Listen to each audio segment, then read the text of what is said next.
মাছ কাটা হয়ে গেছে, ধুয়ে নেই। মাছগুলো লবণ দিয়ে ভালো করে মাখিয়ে নিচ্ছে।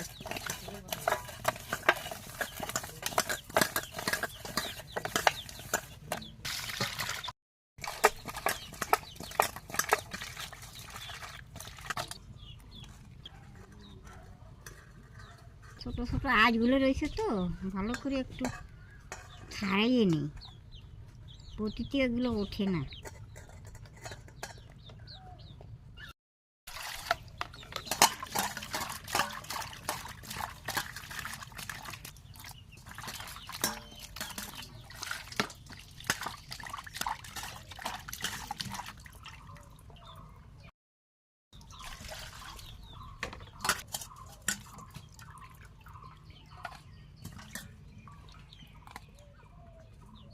আমার মাছ ধোয়া হয়ে গেছে, কি দিয়ে রান্না করি তোমরা ভিডিওগুলো দেখো।